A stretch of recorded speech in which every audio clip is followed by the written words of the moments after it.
मित्रों नमस्कार। आज के बातों बातों में कार्यक्रम में आपका स्वागत है। आज हमारे मेहमान स्वामी मुस्कुराके हैं। उनका मूल नाम शैलेंद्र व्यास है, उज्जैन में रहते हैं। आर्टिस्ट हैं, कलाकार हैं। बहुत सारे गेटअप और रूपक को धारण करने में उनकी बहुत बड़ी पहचान है। वो उज्जैन शहर की एक तरह से सांस्कृतिक पहचान के रूप में उनको लोग जानते हैं, सांस्कृतिक प्रतिनिधि के रूप में जानते हैं। वो अपने व्यवहार से, अपने लोकाचार से सभी के दिलों में बसते हैं, सबके प्रति एक प्रेम रखते हैं और एक सद्भाव का पूरा वातावरण बनाने में अपना योगदान करते हैं, सामाजिक योगदान करते हैं। उनकी बहुत सारी खूबियां हैं, उनके आयाम बहुत सारे हैं।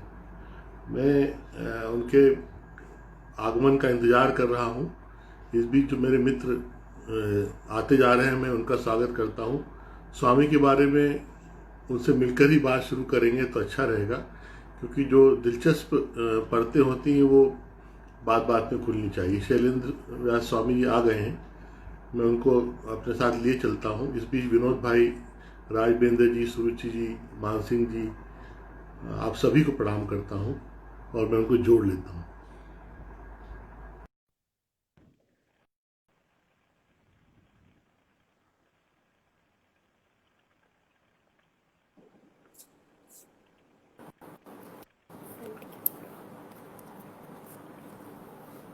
एक बार चालू करके फिर जाना। हाँ भाई, आवाज आप मुझे देख पा रहे हो? जी मुस्कुरा के आप सर। आप मुझे देख पा रहे हो भली प्रकार? बिल्कुल अच्छे से देख रहा हूँ सर। आवाज, आपने मेरा खून सुखा दिया था, इतनी देर तक नहीं आए तो। अरे सर मैं कहाँ खून सुखाता हूँ, मैं तो खून बढ़ाता हूँ। डॉक्टर वैद्य सब कहे, डॉक्टर क्या बात, वैद्य सब कहे, कुदरत का कानून, और क्या जितना बात है, हंसता आदमी उतना बढ़ता खून।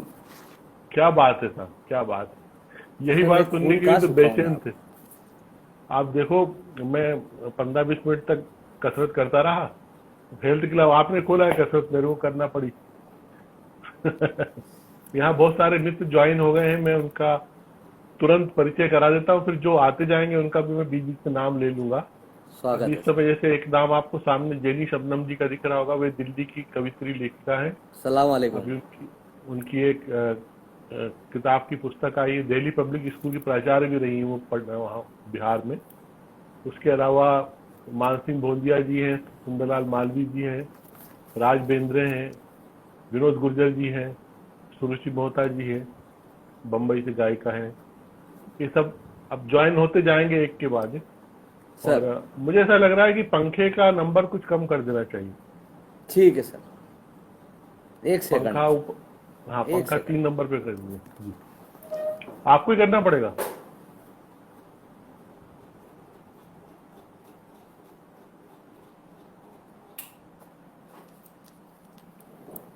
लाइट ठीक है सर? हाँ, बंद हो गया क्या पंखा? हाँ बंद कर दिया। पर वो तो पसीना आ जाएगा, आपको तो मुश्किल हो जाएगा। अब ठीक है सर, अब देखते हैं। भाई, 3 नंबर, 2-3 नंबर पे चला लीजिए सही में। 2 नंबर हल्का पे तो चला चला लूं? लीजिए मेरा भी। हल्का हाँ चला लूं? हाँ हाँ, बिल्कुल।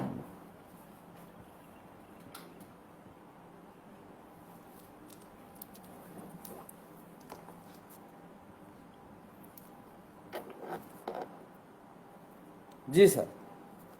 अ, आपको सबसे पहले इस पूरे कार्यक्रम की एक भूमिका छोटी सी बना 2-3 लाइन में बता दूं कि जब ये कोरोना काल में, जब पूरे देश में सब इस तरह का आह्वान हो गया कि बाहर ना निकला जाए और किसी से मिला ना जाए, सोशल डिस्टेंसिंग रखी जाए, जो कि बेसिकली फिजिकल डिस्टेंसिंग थी, जिसको बाद में बहुत सारे लोगों ने जस्टिफाई किया कि सामाजिक दूरी की जरूरत नहीं है, आप दूर से बात करो पर आत्मीयता और प्रेम बना के रखो।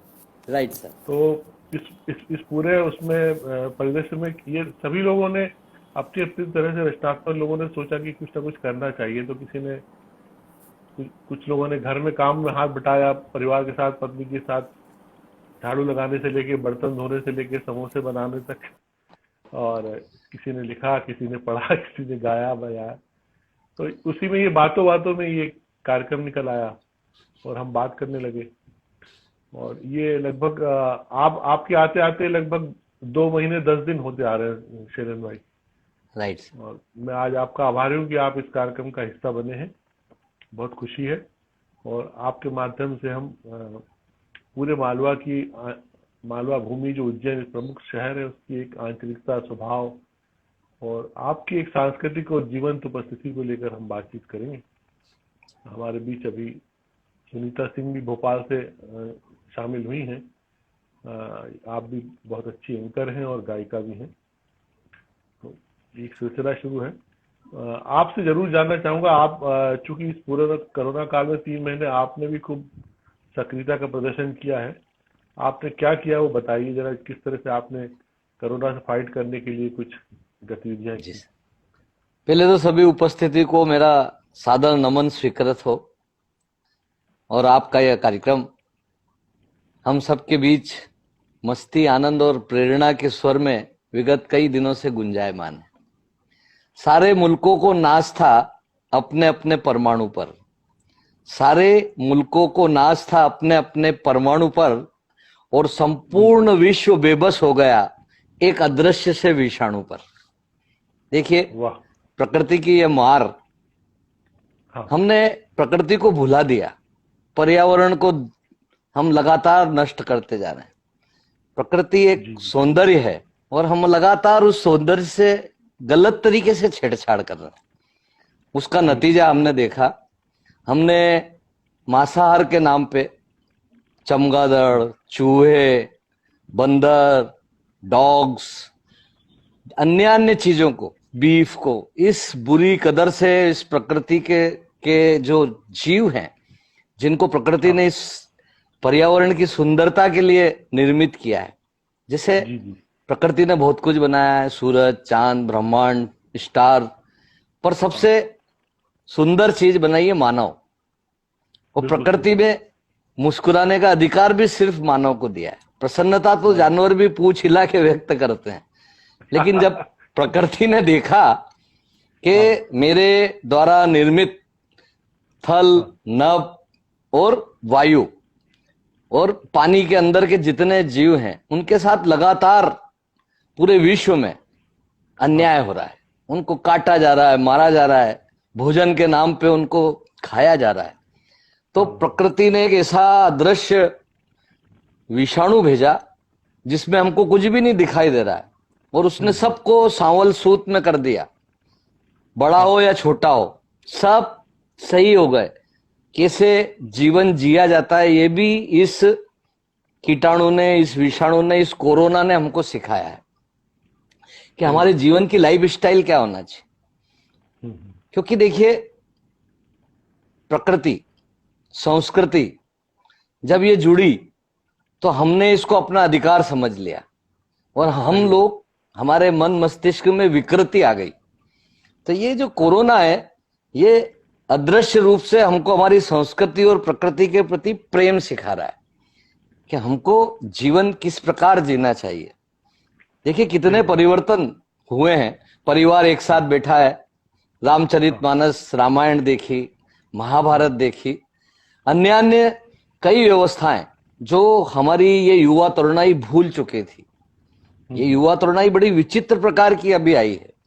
मैं बार बार निवेदन हमारी युवा तरुणाई से करता हूं, क्योंकि youth is the salt of the nation, youth is the most effective force of society. किसी भी राष्ट्र को यदि समाप्त करना है तो उसकी युवा तरुणाई पे आप सांस्कृतिक उसके ऊपर घात कर दीजिए, सांस्कृतिक हमला कर दीजिए, वो देश अपने आप खत्म हो जाएगा। हमारे यहाँ यही हो रहा है। उल्टी टोपी, छोटा टी शर्ट, फटी जीन्स, विचित्र टाइप का चश्मा, और अभी तो एक ऐसी पीढ़ी आ गई है सर कि जो गमला उगाती है, सिर के ऊपर गमला उगाने लग गई। ऐसा लगता है जैसे कैक्टस का कोई छोटा पौधा रख लिया। तो ये विकृति आई है। तो देखिए, पाश्चात्य संस्कृति को अपनाएं, लेकिन भारतीय संस्कृति की पगड़ी को जरूर धारण करें। ये युवा का उल्टा कर दे तो वायु होता है। वायु जब रचनात्मकता की ओर बहती है तो देश प्रगति करता है, लेकिन जब ध्वंसात्मकता की ओर जाता है तो देश का विनाश होता है। और हम हमारे देश में अब यही अनुभव कर रहे हैं कि ये युवा तरुणाई हमारी भारतीय संस्कृति से दूर होती जा रही है। तो कोरोना ने हर देश को उसकी संस्कृति से जोड़ने का एक अभिनव प्रयास भी किया है।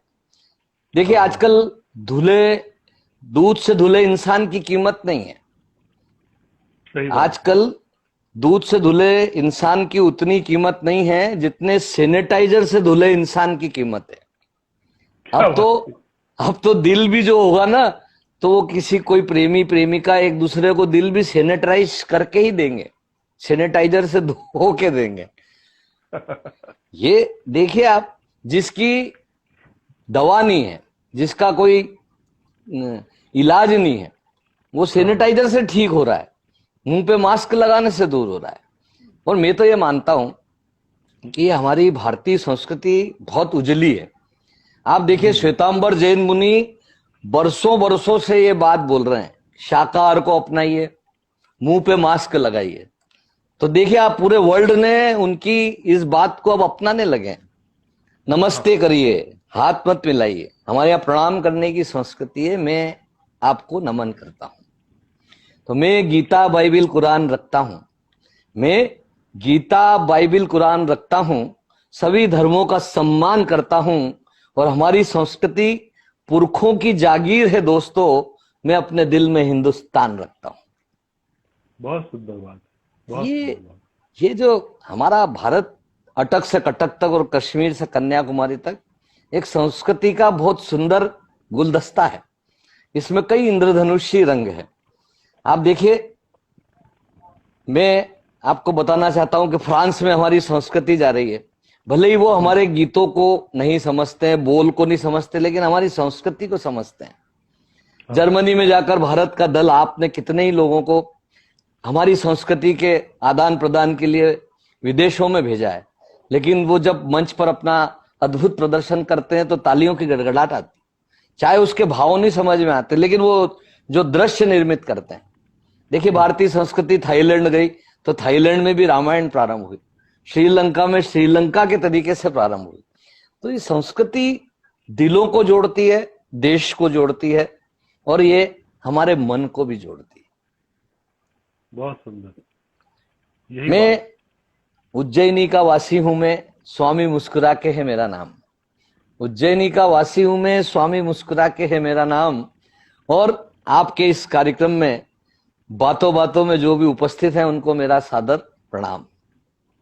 भूत भवन बाबा महाकाल की नगरी, कृष्ण सुदामा की मैत्री स्थली, कालिदास की काव्य रचना स्थली, क्षिप्रा के जल के तरंगों से तरंगायित, गौरवशाली ऐश्वर्य और वैभव से मंडित महाकुंभ की नगरी, पुराणों की दादी, इतिहास की परदादी और संस्कृति की पर नानी, यह महाकाल की नगरी उज्जैनी है, जहां पर स्वयं नटराज भूत भवन बाबा भोलेनाथ के रूप में, महाकालेश्वर के रूप में विराजित हैं।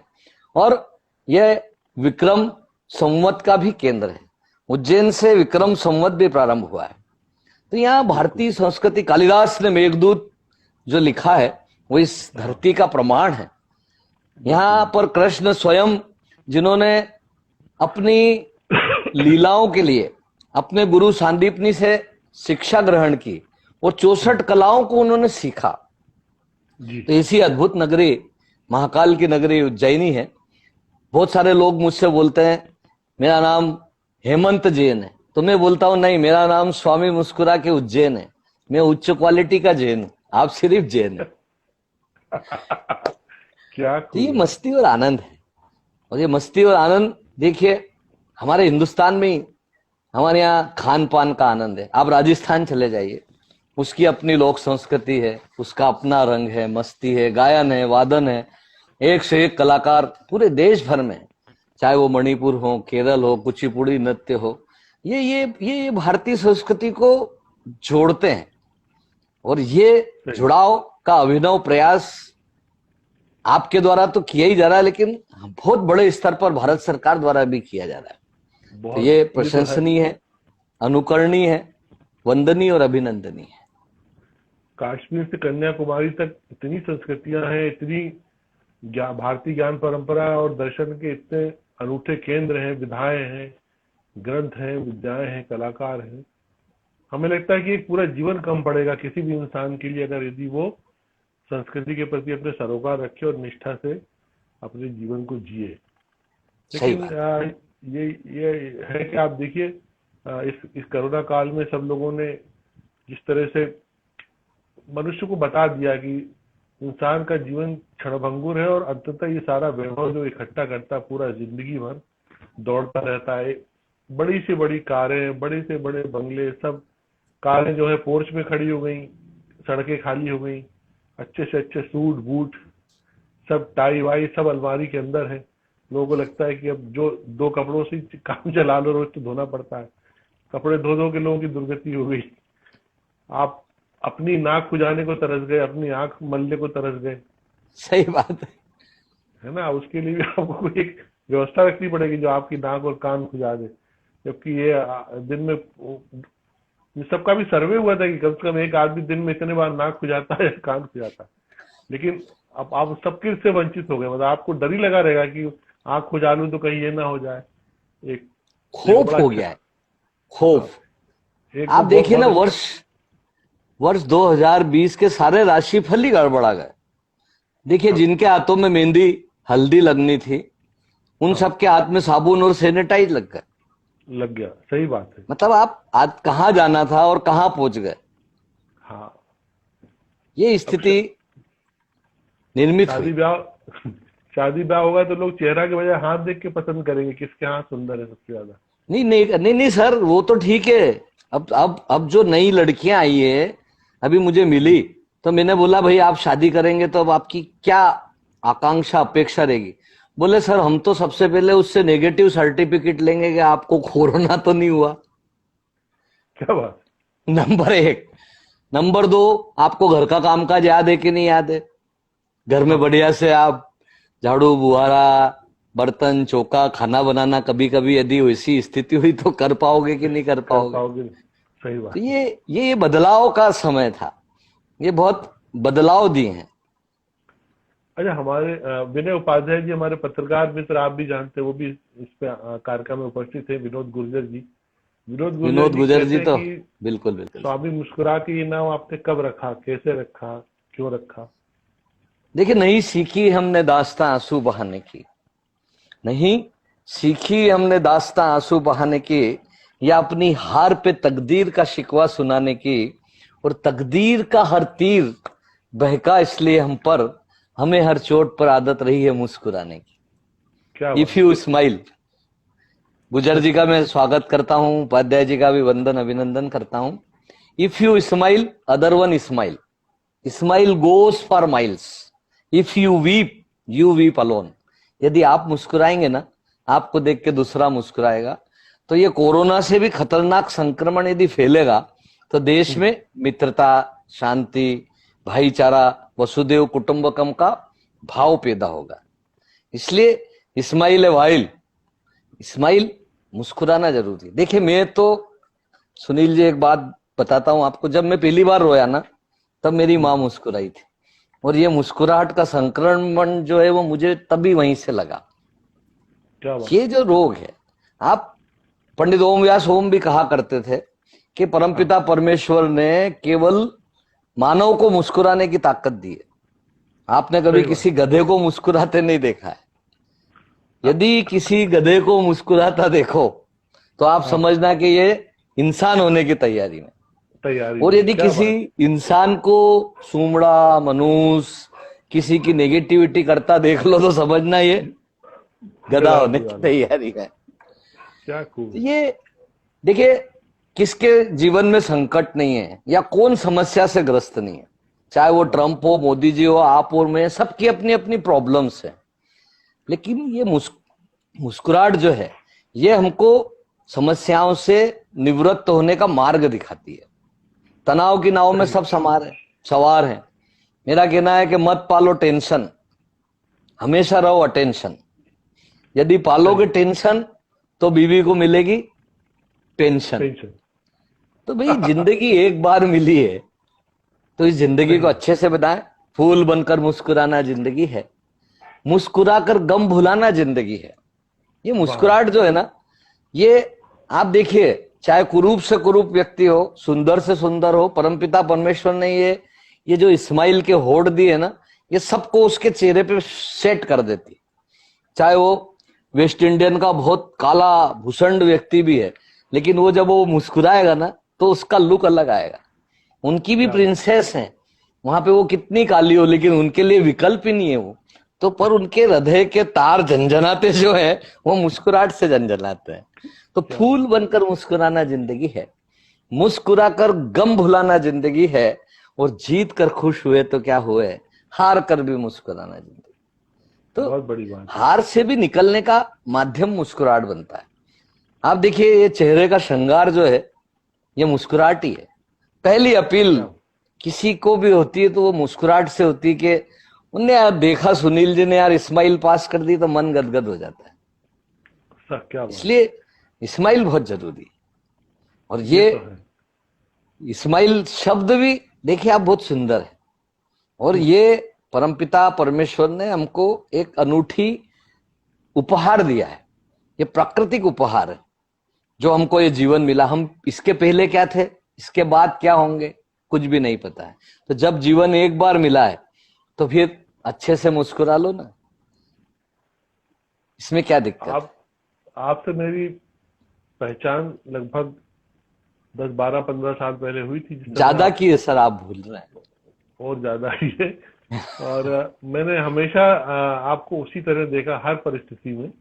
और सबसे मजेदार बात तो ये है, मैं अपने सभी इस समय जो कार्यक्रम देख रहे हैं मेरे साथी, बताना चाहूंगा कि स्वामी जी के घर के बाहर एक बहुत सुंदर एक चित्र लगा हुआ है, जो मैं जब भी वहां गया हूं तो मैं गदगद हो गया हूं, और मैं उसका फोटो जरूर खींच के लाता हूं, लेकिन इस समय मैं दिखा नहीं पा रहा हूं। उसमें कोई एक बड़े से पंडित जी जिनका पेट वेट दिख रहा है, वो लेटे हुए हैं, अधलेटे से हैं, और 4-5 छोटे छोटे बच्चे उनके आसपास खेल रहे हैं उनसे लिपट कर, गोल मटोल। कान में उंगली डाल, हाँ कोई उनके कान में उंगली मतलब डाल रहा आपका है। बचपन और मेरा बचपन और गुर्जर जी का बचपन मान सकते हैं उसको। हाँ, ये विनोद गुर्जर भी कह रहे हैं कि 20 साल हो गए मुझे आप स्वामी से मिले हुए। बरोबर। ये लिख रहे। तो उसमें सबसे बड़ा जो शैतान बच्चा है वो उनकी नाभि या तोंद में उंगली डाल रहा है। बिल्कुल ठीक बात है। और वो भी हंस रहे हैं और बच्चे भी हंस रहे हैं। जीवन इतना सुखद और इतना विनोदपूर्ण और सहज हो तो फिर क्या बात है। ये पूरा जो एक सूझ और एक विवेक है, ये आपको बहुत छोटी उम्र से मिला। आप बता ही रहे हो कि माँ की प्रेरणा से ये सब जीवन में आया। और फिर आपको 2 दोस्त और मिले जिनके नाम स्वामी खिलखिला के और स्वामी दिल मिला के। दिल मिला के ये 3 लोगों की त्रिवेणी जो है, ये उज्जैन शहर की एक सांस्कृतिक पहचान बनती है। और खासतौर से जब श्रावण मास आ रहा है, अब मुझे नहीं पता कि महाकाल की सवारी और उस पूरे वैभव का क्या स्वरूप होने वाला है, लेकिन इतने वर्षों में, वो भी शायद कई वर्ष हो गए, 25 साल तो हो गया होगा। 32 साल हो गए, 32 ईयर्स। 32 साल से आप लगातार उस पूरी यात्रा के एक तरह से सांस्कृतिक अगुवा बन के उभरे। ये सब कैसे कैसे संभव हुआ? देखिए ना सर, जब सब तरफ कहर है और कोरोना का जहर है, ऐसे माहौल में मस्ती छाने, वो मेरा उज्जैन शहर है। ये गंग भंग और मस्ती की नगरी है, और भारतीय संस्कृति यहाँ पर अपनी अटखेलियां खेलती है। जब मैं कॉलेज में यहाँ पर पढ़ता था 80 के दशक में, तब मैंने पहली बार महाकाल की सवारी देखी थी, और मुझे अंदर से ऐसी प्रेरणा हुई कि क्यों ना हम इस सवारी का एक अंग बने। जब मैं बड़नगर में, पिताश्री जब जॉब में थे वहां पे, और हम लोग बड़नगर में पढ़ते थे हाई सेकेंडरी लेवल में, तब वहां पे ओम चाचा हुआ करते थे, ओम प्रकाश जी भार्गव। वो बड़े संस्कृति प्रेमी थे। चाहे वो होली की गेर हो, रंग पंचमी की हो, श्रावण की सवारियां हो, तो मुझे अलग अलग पार्ट में वो सजाते थे, कभी हनुमान बन के, कभी श्री कृष्ण बन के, कभी श्रीनाथ जी बन के। तो वो मुझ में एक अंदर भाव संस्कृति के प्रति एक बीज तो रोपित हो गया था। जब ये सवारी मैंने पहली बार देखी तो मुझे लगा कि मुझे इस सवारी का अंग बनना चाहिए, ऐसा विचार आया। उसके बाद 4-5 साल तक फिर मैंने वो सवारी नहीं देखी। फिर मेरा जॉब लगा, मैं सूरत में जॉब छोड़ा, एसबीआई में, स्टेट बैंक इंदौर में किसी कारण हाँ से नहीं जमा, तो फिर मैं शिक्षा के क्षेत्र में, मेरी स्पोर्ट्स हाँ में, कल्चरल में, साहित्य में, डिबेट में, निबंध में, ऐसी मेरी मंच मंच के रूप में, नाटक के रूप हाँ में, कवि के रूप में हाँ ऐसी मेरी रुचि रही। पिताजी बचपन से ही इस बात को हमारे बीज रोपित करते थे कि भाई आप लोग डायरियां लिखिए, कुछ लिखने की प्रवृत्ति करिए। तो वाह योग संयोग से ऐसा हुआ कि वो जॉब लग गया मेरा जावरा में।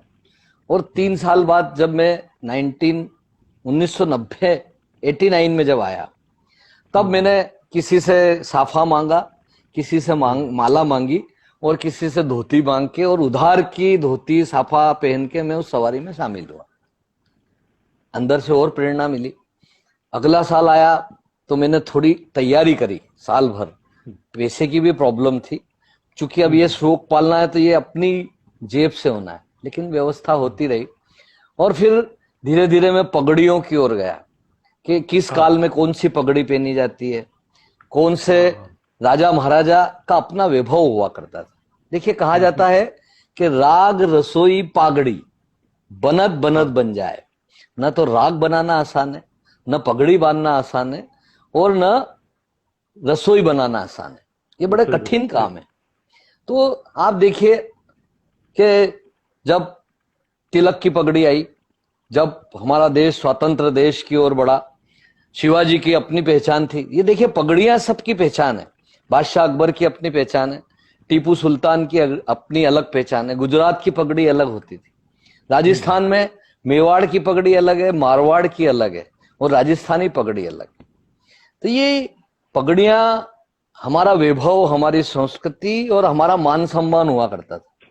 उस जमाने में यदि किसी की पगड़ी गिर जाए या गिरा दी जाए तो वो सुसाइड तक कर लेते थे, मतलब इतना मान पगड़ी को दिया जाता था। तो मेरे मन में आया कि क्यों ना हम पगड़ियों का कलेक्शन करें। करेक्शन। चूंकि मेरी बाहर जाने की रुचि भी रहती थी और बॉडी बिल्डिंग से जुड़ा था, तो राष्ट्रीय अंतर्राष्ट्रीय स्तर पर जाने का अवसर मिलता था। तो मेरी निगाह किसी भी प्रदेश में जाता था, चाहे वो चेन्नई गया, चाहे केरल गया, चाहे गुजरात गया, तो मैं ढूंढता था कि पगड़ियां कहाँ मिलती है, वो बाजार कहाँ है। तो मैं धीरे धीरे करके फिर कलेक्शन किया। देखिए, मैं आपको बताता हूँ, ये बाजीराव मस्तानी की आप देख लीजिए। अभी तो मैंने थोड़ा ये हाँ कोरोना का श्राद्ध कर दिया है, बरसी भी करी, तो वो मूल जो स्वरूप दाढ़ी है वो हट गई है। तो अच्छा, वही मैं देख रहा हूँ कि हाँ, ये देखिए साहब, हाँ ये बाजीराव मस्तानी की है। और अरे वाह मेरा जुनून ऐसा रहता है कि उसको जिसने बनाया उसी से बनवाना। तो ये पूना में कलाकार है, बुधवारिया एक जगह है, वहां पे दगड़ू गणेश के पास में एक स्थान है जहां पर हाँ पुरातन चीजें और पगड़ी बनाने वालों का की एक दुकान है। तो अब चूंकि वहां पे उनके बोल, जो इसकी कीमत होती है ना, उनने जो बोल दिया वो तय होती है। और मैं ये चाहता हूं कि भाई मुझे चाहिए, मतलब उसकी कुछ भी कीमत हो। तो ये देखिए, बाजीराव मस्तानी की पगड़ी है, और जो फिल्मों में जिसने बनाई मैंने उसी से बनवाई। अरे तो वाह इससे मैंने बहुत सारी पगड़ियों का कलेक्शन किया है। इसके पहले पहनी थी, अभी आप देखिए, ये मयूर पगड़ी है। हाँ। ये कार्तिकेय पहना करते थे। पहले नंबर की पगड़ी मेवाड़ की थी ना? पहले नंबर की मेवाड़, मतलब ये उदयपुर क्षेत्र में पहनी जाती है। हाँ, ये विलास जानवे जी हमारे साथी कलाकार हैं, आप भी जानते होंगे। हारे सर, वाइन आपने के बड़े, भिजवाया, तो आपने उन्होंने उसको रिकग्नाइज किया। बहरूपिया सम्मेलन में भिजवाया, जो आपकी प्रेरणा हाँ, से ही हुआ। आप तो खुद बस भी वो उसमें पधारे थे, लाजवाब। क्या बात है, विलास जी वही याद आ गया, उन्होंने कहा ये आपने पहली पगड़ी मेवाड़ की पहनी थी ना। वो देख ये रहे ये हैं ये आप देख रहे हैं, ये कार्तिकेय की पगड़ी है। अच्छा अच्छा, वाह। देखिए, इसमें मोर है, उसके पंख हाँ हैं, इसकी खूबसूरती देखिए आप। हाँ हाँ, ये मेरा क्रिएशन है और बनाया कलाकार ने। क्या बात है। इसी मेरे पास सैकड़ों पगड़ियां हैं, ड्रेसेस हाँ हैं, मालाएं हैं, पर, हथियार हैं। और ये हाँ धीरे धीरे एक बड़े स्वरूप में हो गया। और चूंकि बाबा महाकाल की सवारी में सिंधिया काल में राणो जी, जब उनके सिंधिया के जो यहाँ के प्रतिनिधि होते थे, वो खुद महाकाल की सवारी में अपनी राष्ट्रीय वेशभूषाओं में चलते थे। तो जब हाँ, मैंने अपना नाम स्वामी मुस्कुरा के, मुझे लगा कि इतने स्वामी संसार में आए हैं, एक भी मुस्कुरा के नहीं आया। क्या ये बात जितने प्रवचनकार, ये जितने स्वामी, महामंडलेश्वर, ये जितने भी हैं, ये सब कहते हैं कि धन संपदा से दूर रहो, वैभव से दूर रहो, आप भौतिक संसाधनों से दूर रहो। सबसे ज्यादा इनको ही जरूरत पड़ती है। एक एक कथाकार, एक एक महाराज 10-10, 20-20 लाख रुपए नहीं रखो जब तक कथा नहीं करते हो। क्या बात तो है, मैंने सही अपना नाम स्वामी मुस्कुरा के रखा और मुस्कुराहट को 100% डिस्काउंट पे बांटा, कोई चार्ज नहीं बांटा। उसका। कहा। क्या बात भाई है। मुस्कुराने का क्या चार्ज है जो आपकी दी हुई नहीं है। और आपके पास जब सब है, अपनी संतुष्टि है। देखिए, सबसे बड़ा जीवन जीने में, मुस्कुराने में वही मुस्कुरा सकता है जिसको जीवन की संतुष्टि हो, जिसको पद का घमंड हो, जिसको अपने वैभव का घमंड हो, जिसको अपने भौतिक संसाधनों का घमंड हो, जिसको अपनी अकूत संपदा का घमंड हो। आप देखो, उनकी हंसी भी बहुत मुश्किल से मुस्कुराते हो, सही कह रहे। वो मुस्कुरा देना बहुत बड़ी बात हो जाती है। तो वो मुस्कुराहट को भी व्यापार के रूप में लेते हैं कि मेरे को सुनील जी के साथ मुस्कुराना है, कि दिलीप गुजर जी के साथ मुस्कुराना है, या उपाध्याय जी के साथ मुस्कुराना है। तो ये क्या बात है। देखिए, ये जो नई पीढ़ी आई है, आप देखिए, ये पहली बार इस कोरोना के कारण उनको रामचरितमानस का ज्ञान हुआ, हाँ, महाभारत का ज्ञान हुआ। घर पे बैठ के हमने परिवार के साथ हवन किया, यज्ञ किया। लोगों के पास समय नहीं है, समय है तो टेम नहीं है। समय है पर ये युवा पीढ़ी इसको टाइम बोलती, मैं टेम बोलता हूं इसको। टेम ही नहीं है। बाप को बेटे के पास बैठने का टाइम नहीं है, बच्चों के पास बैठने का टाइम नहीं है। सुबह से निकलता है, रात को घर जाता है तो पत्नी के साथ मुस्कुराने का टाइम नहीं है, माता पिता के साथ बात करने का समय नहीं। तो ये जो हमारी संस्कृति, सभ्यता, ये हमने पाश्चात्य संस्कृति और भौतिकता के साथ साथ इसको गंवा दिया। पर इस कोरोना ने ना सबको बिला दिया है। जिंदगी खूबसूरत है, इसे बचाइए। जिंदगी खूबसूरत है, इसे बचाइए। और कोरोना काल में दूरियों से इसे सजाइए। सोशल डिस्टेंस, अभी सोशल डिस्टेंस बहुत जरूरी है। तो ये जो डिस्टेंस है, ये डिस्टेंस सोशल है, लेकिन हमारी संस्कृति से डिस्टेंस कभी नहीं होना चाहिए। ये मैंने आपको ये तीसरी पगड़ी बताई। एक और पगड़ी मैं बताता हूं। हाँ। ये है, भाई संदीप नागर भी इस कार्यक्रम को देख रहे हैं। आपके मेरे दोनों हाँ, छोटे भाई हैं। ये जो मैं अभी एक आपको रहस्य बताता हूं। ये आप देखिए, ये पगड़ी त्रिशूल की पगड़ी है, भोलेनाथ की। इसमें चंद्र भी है, सांप भी है, और ये इसको भी बड़ा खूबसूरती के साथ बनाया गया है उस कलाकार ने, जिसको मैंने डिजाइन दी। तो जब हम यह पहन के निकलते हैं तो वातावरण में एक आनंद आता है।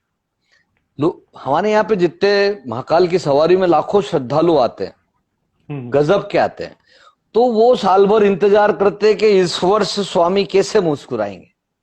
और मैं साल भर ये तैयारी में करता हूं कि मेरा ये प्रयास खाली नहीं जाना चाहिए।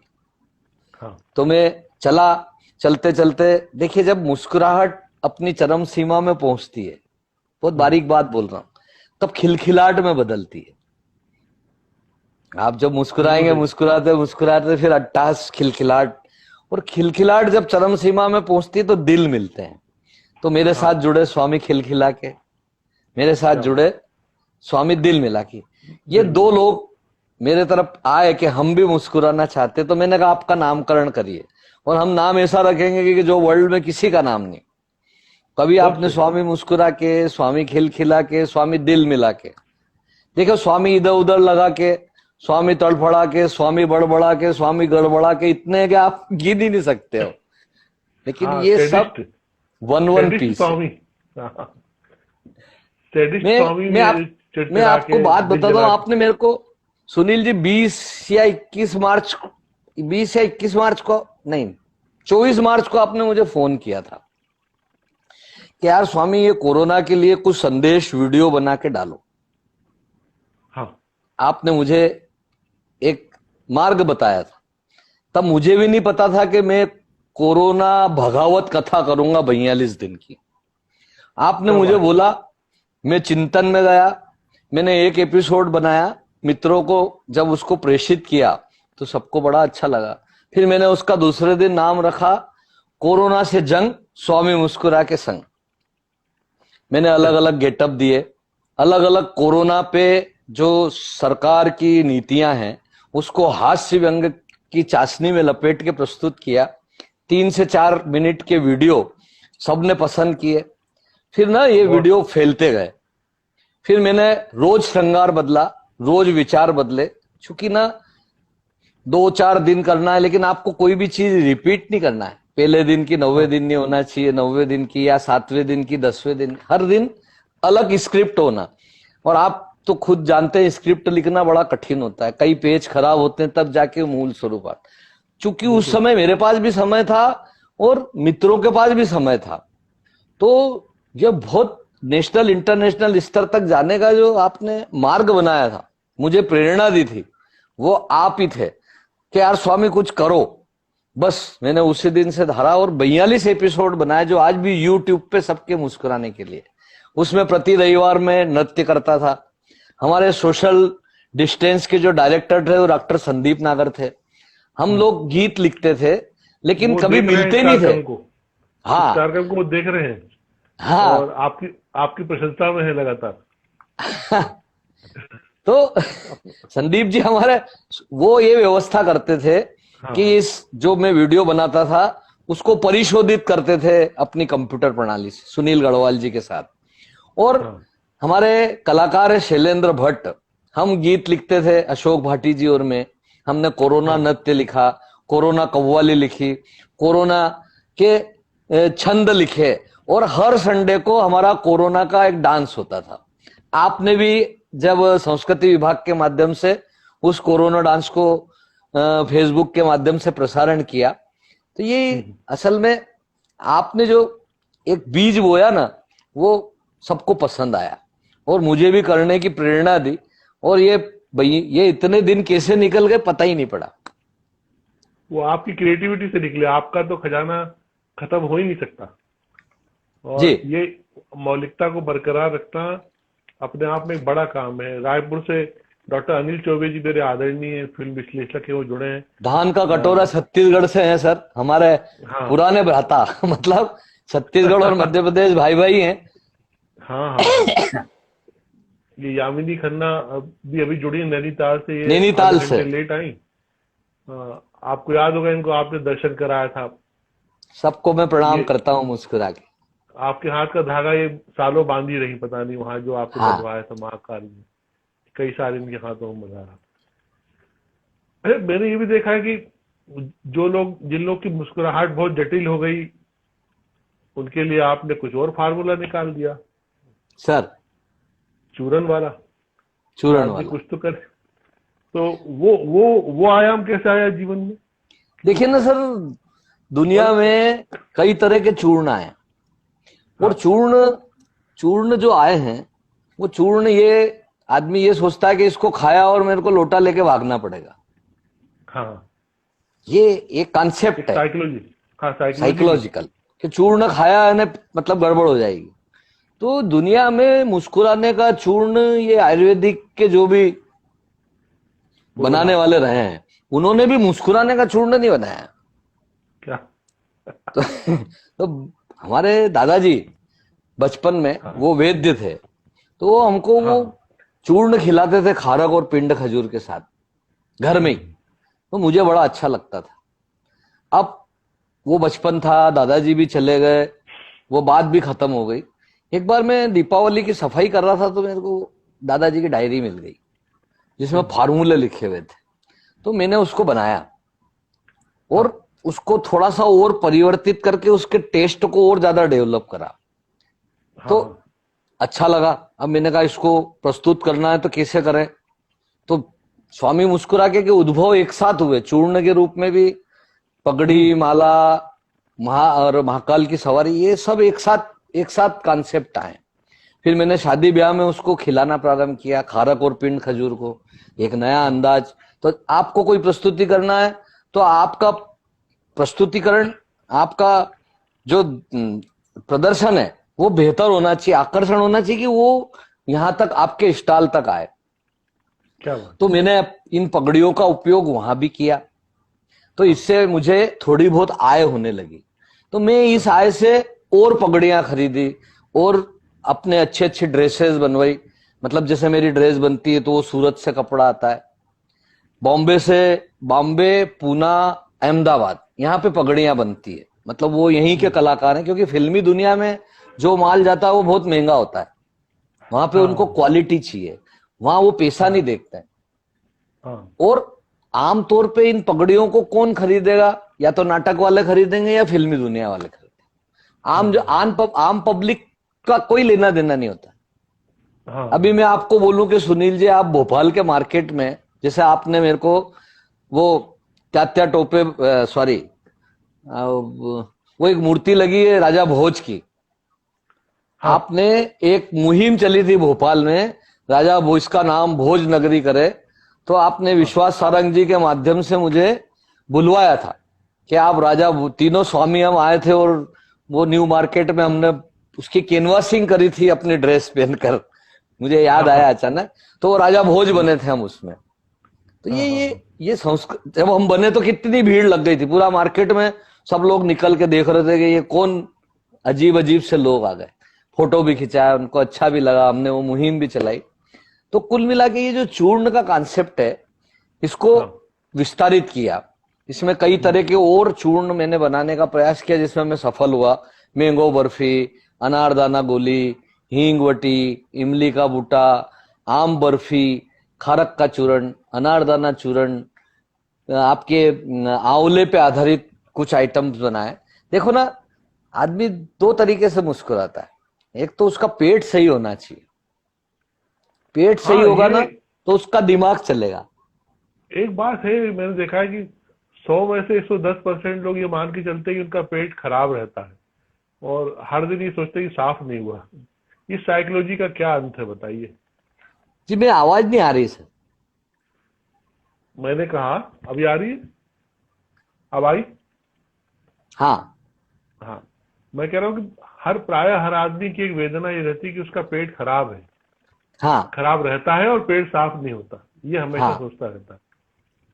विनोद गुर्जर सुन रहे हैं, वो भी सोचते रहते हैं कि पेट साफ नहीं हुआ। ये साइकोलॉजी क्या है? मतलब आदमी इस मामले में देखिए ना सेपरेशन क्यों नहीं है? सर, क्या बहुत सारों की आदत है, चाय नहीं पी लेंगे जब तक उनको पोटी नहीं आएगी। कोई तंबाकू नहीं खाएगा जब तक नहीं आएगी, बीड़ी सिगरेट नहीं पिएगा नहीं आएगी। इन बहुत देर तक तो सुबह उठने के बाद 1.5-2 घंटे इस मशक्कत में रहते हैं कि हमारी दोनों तरफ की मुस्कुराहट कैसे आए। हाँ ये एक बहुत बड़ी प्रॉब्लम है। हाँ भाई, आपका पेट ठीक होगा तो आपका दिल दिमाग सब ठीक होगा। आप देखो, ऐसे लोग जिनका पेट खराब रहता है वो ठीक से नहीं मुस्कुराते हैं।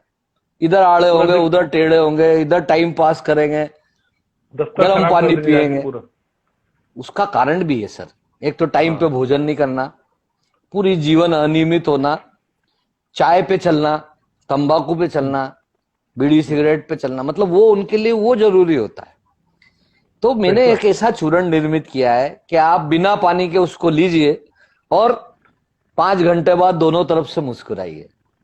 क्या बात, आनंद। क्या बात, वाह। और आपने तो जो भोपाल का इतना बड़ा जो रंग मेला लगता है, लोकरंग, लोकरंग लोक में आप रंग का आए थे। मेला, उसमें आपने मुझे स्टॉल लगाने का अवसर दिया था। तो नहीं, अपने तरीके से मुस्कुराने का अवसर मिला और दिल्ली भी गया। चूंकि अब शासकीय सेवा में होने के कारण ना समय की बहुत प्रॉब्लम होती है और इस सब चीजों में बहुत मशक्कत होती है। जहां तो इंटरनेशनल लेवल तक भी सकते, लेकिन इसको बनाना बड़ा हाँ, कठिन है। किसी की लेकिन चेहरे उसका की मुस्कुराहट लाने के लिए बहुत मशक्कत करनी पड़ती है। उसके और चेहरे की बहुत, हवाइयां तो आप 1 सेकंड में उड़ा दोगे, मुस्कुराहट लाने में बहुत समय लगता है। पर वो चूरन चूरन में वो जो गुण है वास्तव में, वो इतना स्वादिष्ट लगता है कि आप, कई बार मैं आपके साथ खड़े खड़े बात करते करते पता नहीं कितनी दोने खा गया चूरन के, मुझे पता ही नहीं चला। तो उसका वो एक स्वाद तो एक बार बैठ गया तो बैठ गया। बेटे, और ये है कि आपका अपना जो पूरा रवैया, पूरा व्यवहार है, उसको मैं देख के, जैसे मैं यहाँ पर वो जिक्र करना चाहता हूँ, जैसे ये सब बड़ी रेयर चीजें हैं। आज आपसे बात करने के पीछे मेरा उद्देश्य यही है कि इस समय जो मित्र सुन रहे हैं, इस पूरे तनाव के वातावरण में बहुत रिलैक्स होकर बात करें देखिए और ना, फील करें। मैं आपको मतलब अपने मन का चोर बता रहा हूँ हाँ कुंभ के टाइमिंग की बात है जब हम लोग मिला करते थे। आपने एक दिन मुझे दोपहर में कहा कि फ्रीगंज में मिलते हैं तो आपको मथानी वाली दही की लस्सी पिलाता हूँ। हाँ वो एक दुकान है उज्जैन में, अपन उस पर भी थोड़ी बात करेंगे। खान पान जो माल उज्जैन भूमि का जो खान पान का जो नमकीन का और मिठाई उठाई का पोहे जलेबी का जो कल्चर है, तो उस समय हम लोग लस्सी पी के बाहर निकले तो एक ऑटो से दो वृहंदला निकली। वो तुरंत उन्होंने अपना ऑटो रुकवाया और वो दोनों उतरी और आप से गले वाले मिल गई। तो मैंने देखा कि इतनी सुंदर स्त्री इनसे कैसे गले मिल गई। मैं थोड़ा सा मुझे जलन हुई, तो मैं आपसे पूछता रह गया कि ये कौन है। तो फिर आपने बताया कि ये उज्जैन शहर की है और बड़े सभ्य और शिष्ट हैं। फिर आपने जब बताया कि जब ये हमारे मोहल्ले में आते हैं तो बोले घर में हम उनको हमारे घर में आराम से बैठते हैं, चाय नाश्ता करते हैं, और बोले जितना मैं उनको देता हूं उतना वो मेरे बच्चों को दे जाते हैं। बिल्कुल ठीक है। ये सब कैसे संभव होता है? व्यवहार से संभव होता है। संदीप ने वो मतलब लस्सी की दुकान को याद किया। हाँ तो बिल्कुल सही है सर। मेरे सब ये तरह के दोस्त है सर, ठेला चलाने वाला, जूते करने वाला, पोछा लगाने वाला, गरीब से गरीब और अमीर से अमीर तक की दोस्ती को मैंने एक जैसा निभाया, एक जैसा निभाया। तो ये प्यार है। Love as radius, God as centre, love as radius, draw a circle of your life. भगवान को केंद्र मान के प्यार का रेडियस बना दो आप, और उस रेडियस में सब एक जैसे होते हैं। तो हम हमारे प्यार को बांटे। हमारे पास जो है इस जीवन में, उसको जितना अच्छे से पॉजिटिव तरीके से दे सकते हैं वो हमको देना चाहिए।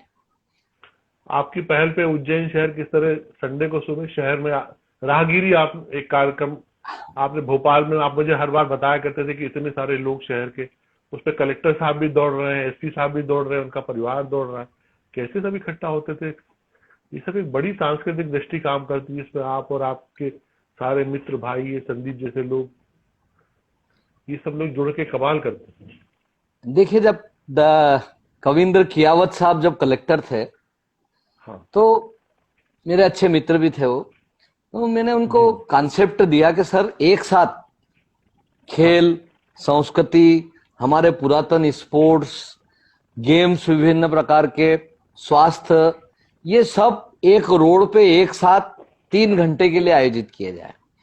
किसी मंच पर डांस हो रहा है, किसी मंच पे मिमिक्री चल रही है, कोई कथा बाच रहा है, कोई बोरा रेस कर रहा है, कोई अंटी खेल रहा है, कोई शतरंज खेल रहा है, कोई लाठी घुमा रहा है, कोई शस्त्र प्रदर्शन कर रहा है, कोई मलखम कर रहा है। तो डॉक्टर संदीप नागर और हमने मिलकर वो एक राहगिरी की रचना की। और सच मानिए, जब हमने कलेक्टर साहब को जब ये बताया तो वो उठ के खड़े हो गए कि क्या। मैंने बोला कि सर हम 25,000 भीड़ एक साथ एक समय में करने की गारंटी लेते हैं। तो पहले तो वो हंसे, बोले ऐसा हो नहीं सकता है। मैंने बोला सर मैं 25 कम बोल रहा हूं, ये आंकड़ा बढ़ेगा, लेकिन मुझे जो जो एसेट्स चाहिए वो आपको उपलब्ध कराने पड़ेंगे। उन्होंने उसी समय चेकबुक मंगाई और ये दस्तखत करके दे दिए, बोले इसमें जितनी चाहिए राशि अपन बाद में एडजस्ट करेंगे, आप शुरुआत करिए। मैंने कहा सर आपने इतना बोल दिया पर्याप्त, मुझे पैसे नहीं चाहिए, आपका बरद हस्त चाहिए, क्योंकि जिला प्रशासन की भूमिका के बिना मैं इसको साकार रूप नहीं दे सकता था। राहगिरी को बहुत बड़ी चुनौती थी, बहुत बड़ी चुनौती। संदीप लिख रहे हैं सुबह 5 बजे 50,000 लोग। 50,000 लोग, बिल्कुल ठीक बोल रहे। मैं अभी आ ही रहा था उस बात, हमको भी कल्पना नहीं थी। और हमने ऐसा कॉन्सेप्ट करा था कि जैसे ही उस राहगिरी का गेट है उस पे 1 घंटा लगाया, आदमी आएगा पहले घंटा बजाएगा, जैसे ही वो अंदर जाएगा उसका वैदिक मंत्रोच्चार के बीच तिलक लगा के स्वागत होगा। एक तरफ शहनाई वादन होगा, हमारे विवेक बंसोड़ जी अपनी शहनाई बजा रहे हैं, तो दूसरी तरफ मलखम का आयोजन है। फिर थोड़ा, मतलब हर कदम पर हमने एक नया रंग दिया। वो पब्लिक को इतना उत्साह बना कि वो राहगिरी 5 बार हुई और 5 बार सुपर डुपर हिट रही। तो ये जीवन में अवसर मिलता है, हम उसको राहगिरी एक गान बनाया हमने इतना पब्लिक में उसको सोशल मीडिया के माध्यम से संदीप जी ने इसकी भूमिका को निभाया और इतना फैलाया कि पूरा उज्जैन हमारे आह्वान पे, मतलब सुबह 5 बजे उठ के आना, आप सोचिए आसान बात नहीं होती। सब लोग उठ के आए और 10, मतलब वो राहगिरी को बढ़ाना पड़ा। उसमें देखिए आप सद्भावना का भी प्रयास हुआ। गूंजे गगन में, महके पवन में, हर एक मन में सद्भावना। वो सद्भावना का संचार ऐसे हुआ कि बोरा दल का बैंड भी आया, काजी जी भी अपने दल के साथ आए, तो पंडित अपनी वेश, मतलब सब अलग अलग वेशभूषाओं में आए, तो सिख समाज अलग आया, सिंधी समाज अलग आया। तो ये राहगिरी ने एक ऐसा जादू करा कि सबको आनंद की सृष्टि वष्टि हुई। कमाल है। ये सचमुच में सकारात्मक प्रयास करते रहना चाहिए। और ये इधर जो इन सब के देखिए साथ ना, साथ फिर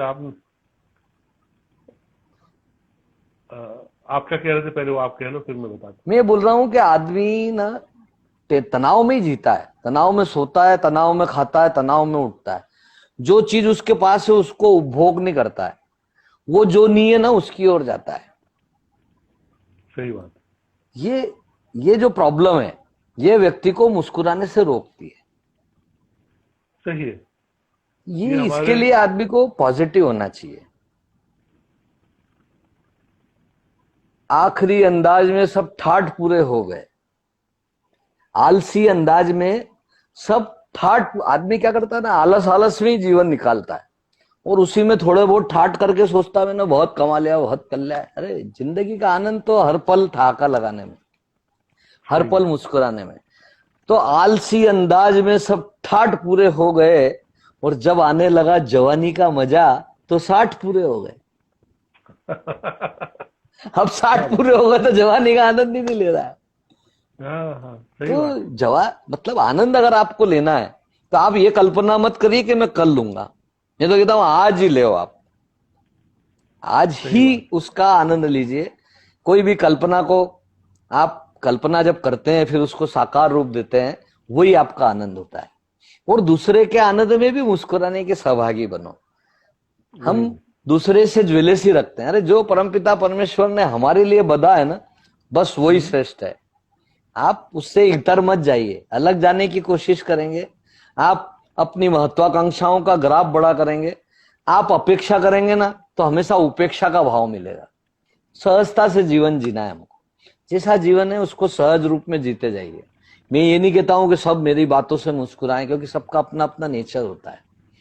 तो फिर भी हमको प्रयास करना चाहिए कि हम हमारे जीवन का श्रेष्ठ क्या है वो दे सकें। तो ये देने का प्रयास हमेशा का किया है मैंने। आप जानते हैं मैं युवाओं को बहुत बलिष्ठ बनाना चाहता हूं, इसलिए मैंने जिम कल्चर प्रारंभ किया। आज मेरे हजारों शिष्य हैं और पूरे प्रदेश में 5000 से भी ज्यादा जिम, नए आधुनिक व्यायाम केंद्र हमने हमारे प्रयासों से बच्चों को मोटिवेट किया, युवाओं को, ताकि उनको रोजगार का साधन उपलब्ध हो। आप देखिए अभी तक करोड़ों अरबों की दवाइयां फ्री में शासकीय अस्पतालों में बढ़ती है, कहाँ जाती है आप देखो कि उसका कोई पता ठिकाना नहीं रहता। और अस्पताल आज भी वैसे ही है जो बचपन में उनके बारे में पेपर में लिखा जाता था। आज डॉक्टर्स डे भी है, तो सभी डॉक्टर्स की भी बधाई। देखिए डॉक्टर में ना ये प्लस चिन्ह होता है। आप बता सकते हैं सुनील जी प्लस चिन्ह क्यों होता है डॉक्टर्स का? पॉजिटिविटी को लेकर। इसकी परिभाषा मैंने अलग गढ़ी है। इसमें ना ये जो होता है ऐसा वाला डंडा वो डॉक्टर होता है, और ऐसा वाला जो होता है वो मरीज होता है। खड़ा और आड़ा ये डॉक्टर का होता है। क्या बात है, वाह वाह वाह वाह वाह।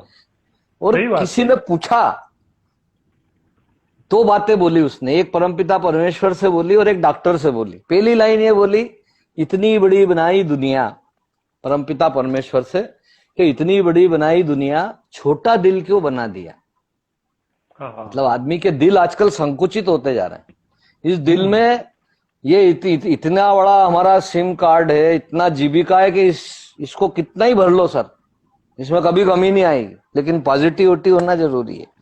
इतनी बड़ी बनाई दुनिया छोटा दिल क्यों बना दिया। फिर डॉक्टर से बोला कि डॉक्टर साहब छोटे दिल के ऑपरेशन का मोटा बिल क्यों थमा दिया। क्या सही बात। वो छोटे से दिल के ऑपरेशन का इतना मोटा बिल थमा देता है डॉक्टर। फिर पूछा किसी ने कि यार ये स्वामी जी, यार ये डॉक्टर और मरीज में क्या फर्क होता है। मेरे से पूछा किसी ने, मैंने बोला यार डॉक्टर और मरीज में मेरे हिसाब से बता रहा हूं मैं, और कोई डॉक्टर साहब अगर हो तो बुरा मत मानना, ये मैं प्रैक्टिकल बात बता रहा हूं जो बता रहा हूं, कि डॉक्टर और मरीज में ये फर्क होता है कि आप कितना ही धनाढ्य मरीज हो या कैसा भी मरीज हो, वो जब मरने वाला होता है ना तो उसको नीचे लेटा देते हैं फर्श पे, ताकि वो जो महंगे गादी गोदड़े हो तो बच जाए हो, ने उस पर गंगा जल छिड़क दे देंगे तो ठीक हो जाए। तो मरीज जो होता है सर, वो फर्श पे मरता है मैक्सिमम। आपने अभी कोरोना काल में देखा, अच्छे अच्छे धनाढ्य लोग सब सलट गए, फर्श पे ही सलटे। तो मरीज जो होता है वो फर्श पे मरता है। और ये जो बारीक बात है इसको आप जरा आनंद लेना। और डॉक्टर जो होता है ना वो नर्स पे मरता है। क्या बात। ये डॉक्टर और मरीज में फर्क। और फिर पूछा किसी ने, बोले यार स्वामी जी अस्पताल क्या होते हैं?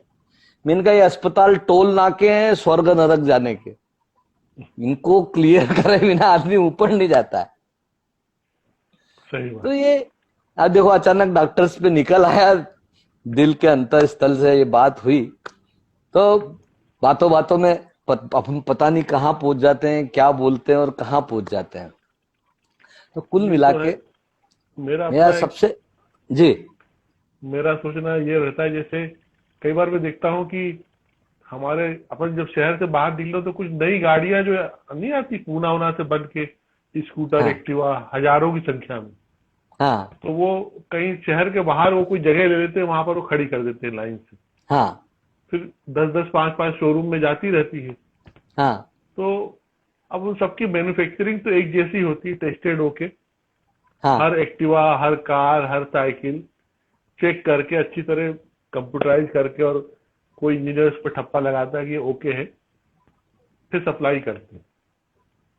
ऐसे मनुष्य का ईश्वर सबको टेस्टेड होके करके भेजता, जब वो इस दुनिया में भेजता, जब वो पैदा होता है बच्चा। हाँ हर बच्चा टेस्टेड होके रहता है, लेकिन वो इस दुनिया में आके फिर कोई नायक बनता है, कोई खलनायक बनता है, कोई नायिका बनती है, कोई खलनायिका बनती है, कोई चरित्र अभिनेता बनती है।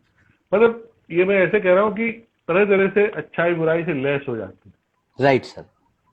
ये इन सब में संस्कारों का बड़ा योगदान है, कहीं ना कहीं परिवेश का बड़ा योगदान है, आपकी दृष्टि, संवेदना और वातावरण का बड़ा योगदान है। तो हमको ये मान के चलना चाहिए कि अगर हम सब, निश्चित रूप से ईश्वर की संरचना है। जब हमारा इस दुनिया में पदार्पण हुआ था तो टेस्टेड होके आए थे। डॉक्टर ने जब हमारी माँ को हमको सौंपा होगा, पिता को हमको सौंपा होगा, तो बकायदा चेक करके बाद में हम अपना जीवन बनाते हैं तरह तरह का। तो यहाँ देखना चाहिए, कोरोना काल इस बात को भी बहुत दार्शनिक ढंग से सोचने पर विवश करता है, ऐसा मुझे लगता है। वो जो सर आपने भी एक्टिवा का नाम लिया ना, मेरे को एक छोटी सी बात याद आ गई।